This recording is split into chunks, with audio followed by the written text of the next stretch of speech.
I'm Jeff Kemp, and this is Stepping Up Base Camp, a place where guys can talk about how to hold great events and advance men's ministry for the sake of everyone in the church, everyone in the community. We got Brian Doyle with us, president of Iron Sharpens Iron. I'm thrilled to have you with us, Brian. This session, we're going to talk about gathering your men. If you're going to hold an event, how do you market it? How do you position it? How do you get them there and make sure that it's a great success so that the future is changed with a lot of men at that event? Yeah. Well, let's talk about it. Let's talk about the fact that guys don't immediately sign up for stuff. They kind of wait a little while sometimes. Tell us about that, being patient. Yeah, I would agree. Being patient is a big deal. Not every guy, we talked about this last time, has a felt need. In fact, most guys don't have a felt need. So although your event may be spectacular, in reality may be spectacular, it doesn't mean it's going to land. And that's not because guys don't want to grow. Some may not want to grow, but let's talk about me. I want to grow. Yeah. I would call myself a man who's trying to be a godly man, but if you invite me to your deal, first of all, I've got other people in my life. I've got my wife, I've got 5 children, I've got an organization I run, I've got a home, I've got a couple cars, I've got extended family responsibilities. So I've got all these things I've got to run through my grid. Is this a good use of my time with all the responsibilities that God has already given me? So allow this man to be a godly man and take care of his priorities, to go back and see if this really can work for him. I mean, that's a good feature. You want to encourage men to do that.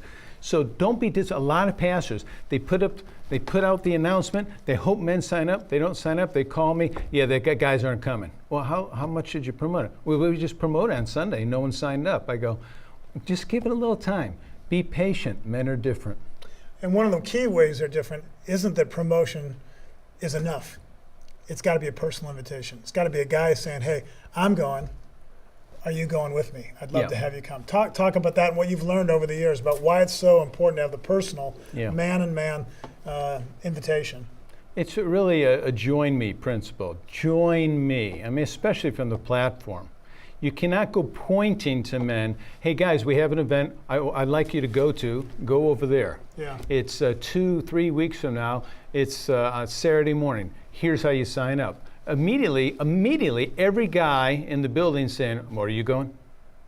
Who's going? But if the pastor and the senior leadership team says, we're going, I'm going, join me, it's a completely different invitation. I mean, if you go up to someone and say, whatever the event is, I think you should go to that. They're going, well, really? You think I should go to that? Well, who the heck are you? I'm not going to that. But if you say, hey, I'm going to this. Would you like to go together? I'd like you to come with me. You've platformed it completely differently. You've got to encourage men to join you, not just point them. This means that busy people on church staff are going to have to lay aside their stuff if they're men, and they're going to have to go to the men's event. Right. I feel honored if someone invites me personally to something. If someone promotes something to me sometimes, I feel a little dishonored because I get promoted to and marketed to all the time. Right. So the power of the personal is crucial here. I appreciate that. You've been a part of, I'm guessing, 200 men's events or something over the years, maybe more. They need to be treated specially in terms of the visibility of promoting it and making it show up. Talk about that. Yeah. Well, how do you do it and why is it so important? Well, again, let's go back to the idea that men do not have a propensity to gather. Yeah. So if you assume that they do, you'll promote the same way you would for women and youth who have more of a propensity to gather. So keep in mind they don't, so you're going to have to give it extraordinary visibility. Now this is where churches get nervous because they have rules. Well, you're going to have to probably massage or borderline break some of these rules. Like you might say, well, only 2 times from the platform, only 2 Sundays. Well, that's not going to be enough. Well, you get 1 bulletin insert, 1 time. Well, that's probably not going to be enough. Well, 1 email. Well, whatever it is, you're going to have to do it differently. If you want different results, you're going to have to act differently. So my take on churches is be willing to break a few rules, try something a little different, and see if increased marketing. So we can break the rules. You give us permission. Not only can you break the rules, you pretty much, my counsel is you're going to have to break some rules if you're going to pull this off. In humility. With all humility, break the rules. You know, one of the things that guys are looking for is they want to see that other guys are going to this. Right. And you've been talking about how to make the signups visible. Talk about that. How do you carry this out so the guys say, hey, I see my buddy's coming, I'm going to be there. Right. What's it look like? Now, again, most guys are pretty much standalone, and I'll make my own decision, and I don't really care who's going, but they do care. Yeah. They want to know who's going. What they don't want is if you're standing behind a table with a sign-up sheet, they don't want to have to walk over to your table, look down, and see who's going, and feel like you're about ready to grab them by the shirt collar and force them to sign up. What they want to be able to see who's going and be able to run it through their grid. Remember, they're still running through their grid of responsibilities, and now they say, okay, not only is this possible for me, some of the guys that I enjoy being with, some of the guys I respect are going to this. This isn't just for the guys who really, really, really need it. This looks like it's for more of a broad range of men. So are you talking about like a big whiteboard that has I the love names those. on it or something, and it's there all week long and guys can see it? Yeah, I think that's one of the best ideas I've seen, where churches will take these, go to Staples, Office Max, one of these places, get a big whiteboard, just have guys sign up maybe themselves, anything like that. One of the reasons I like that whiteboard, again, this might break a rule. You put on a tripod, you put it against the wall, and everybody, I'm talking about men, women, boys, girls, get to see that sign-up board. And they get to say, the man in my life is going, the man in my life is not going. And so, it's okay to put pressure on men. God created us to live with pressure. Well, it's kind of a team mentality. Are you joining the team? Yeah, are you going to show up? It's kind of like a depth chart. Are you on the depth chart? Are you showing up? Right, are you there? Are you part of it? And it's good. It's nice to see the names of other guys. These events need to have it made really clear that this isn't just church. Right. This is for men only. Right. Articulate some of the ways to get that message across and make sure that men know we're coming to something special here. This isn't just more of the same. Well, guys need to know that you can only do so much on Sunday morning that's really specific for men. Yeah. Some content that you're just not going to talk about. You can talk about strongholds on Sunday morning, but you're not going to talk about sexual purity as much and destructive anger and some strongholds that are maybe specific to men. You might want to be talking about a few different areas that guys need to know that when they come to a men's event, it's not going to be about like marriage, it's going to be about being a husband. It's not going to talk about like parenting, it's going to be about being a dad. Things that are specific to men, things that guys will not get in any other place except at a men's event. And we're going to drop our guard, we're going to be candid.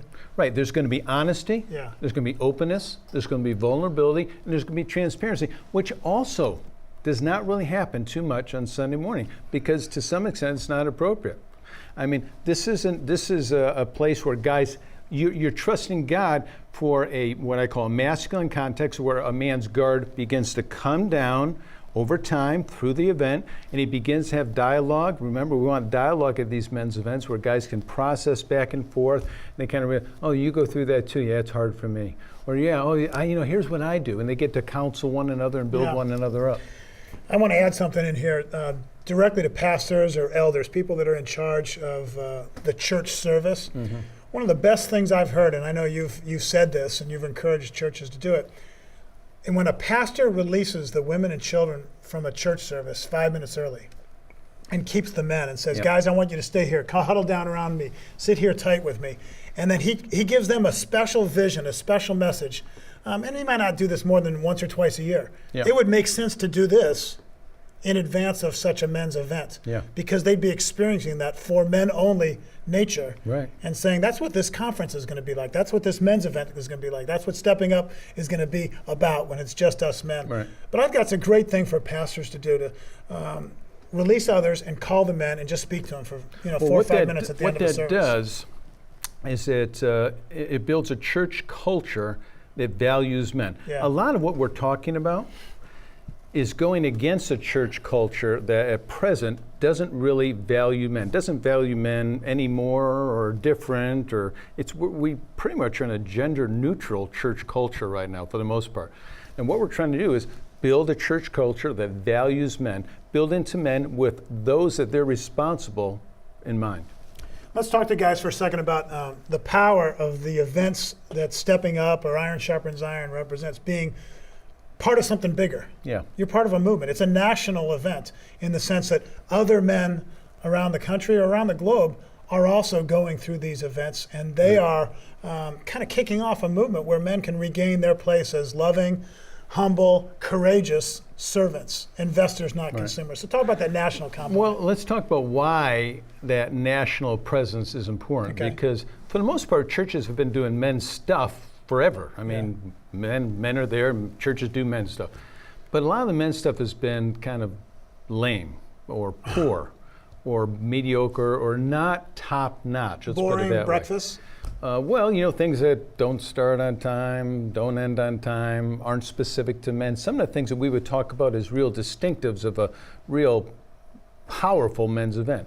So with that in mind, and that's the way it is, that's reality. Right. So what we've got to do, we've got to take it to a notch and get on the radar of men. And one reason we do that is by having a national presence. So whether it is something like Stepping Up, which would be tied into Super Bowl, so that you got a national deal, whether it's Iron Sharpens Iron or other national ministries. So you can see, well, it's not just in Little Rock, it's not just in Hartford, it's not just in LA, it's everywhere. So for the pastor, for the leader, and for the man in the church, he's thinking, well, maybe it's good because they're doing it everywhere. So all you're trying to do is try to build credibility and posture with men who probably have a history, even if it's a brief history, like one time of going to something that was not great. If a guy's gone to something one time and it wasn't great, then you're working uphill with him. Yeah. Well, gathering your men is crucial, and that's what we've been talking about in this session of Base Camp, Stepping Up's Base Camp. I'm Jeff Kemp with Brian Doyle, the president of Iron Sharpens Iron. And I hope you'll join us next time because we're going to be talking about the big day itself. Yeah. And that'll be in the next session of Base Camp. Thanks for joining us. I'm Jeff Kemp. Have a great day.